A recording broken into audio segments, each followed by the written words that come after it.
اپنے معاملات اللہ کے سپرد کیا کریں۔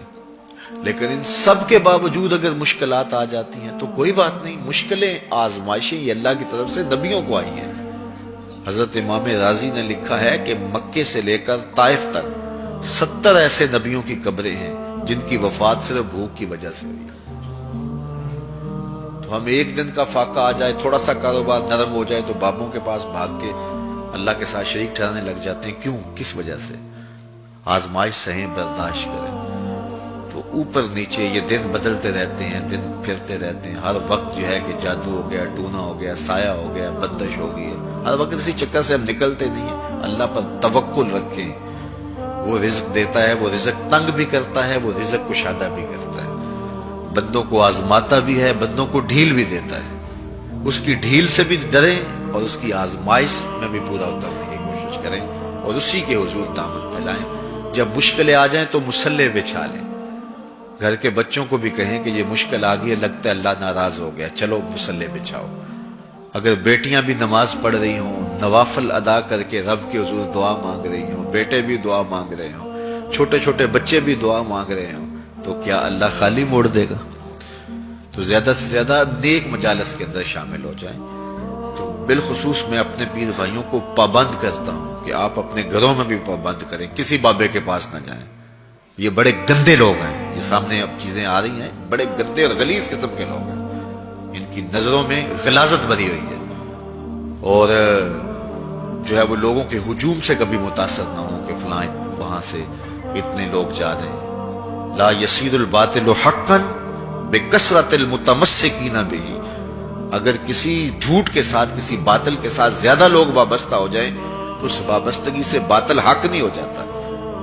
لوگ کہتے ہیں جی اتنے لوگ آ رہے ہیں، کچھ ہے تو آ رہے ہیں، تو جو بت خانوں میں جا رہے ہیں اتنے لوگ تو کچھ ہیں تو جا رہے ہیں، کیا مطلب یہ کوئی اب معیار ہے؟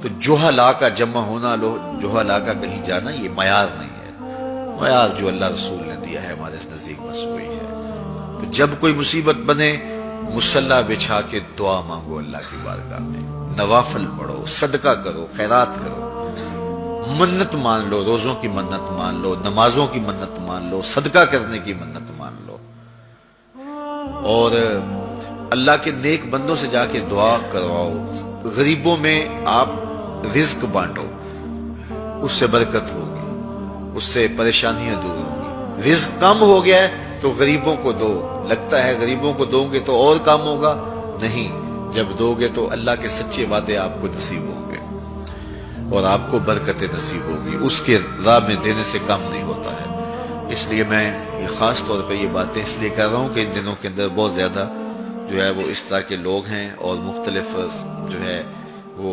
چینلز کے اوپر ان کو سامنے لایا جا رہا ہے۔ ان لوگوں سے اپنے دامن کو چھڑائیں اور صالحین کی صحبت کو اختیار کریں۔ صالحین کی صحبت سے آپ کو نور ملے گا، روشنی ملے گی۔ آزمائش ٹل جاتی ہے تو پھر بھی، ورنہ اس میں استقامت کی توفیق مانگیں، چونکہ جو بلا پر صبر کرتا ہے اسے بھی اجر دیا جائے گا۔ صحیح حدیث میں آتا ہے کہ اہل بلا کو قیامت کے دن جو صلہ دیا جائے گا تو دوسرے لوگ آرزو کریں گے کاش ہمارے جسم کو لوہے کی کینچیوں سے کاٹ دیا جاتا۔ تو یہ جو تکلیفیں آتی ہیں یہ گناہ اس سے جڑتے ہیں، اس سے درجے بلند ہوتے ہیں، اس سے اللہ کی قربت نصیب ہوتی ہے۔ تو مصیبت آئی تو بابے کے پاس بھاگ گئے، جو فاسق اور فاجر اور مشرکانہ عقائد رکھتا ہے اس کے پاس بھاگ گئے، تو پھر ایک مصیبت بھی سہی اور ایک اپنا ایمان بھی اجاڑا۔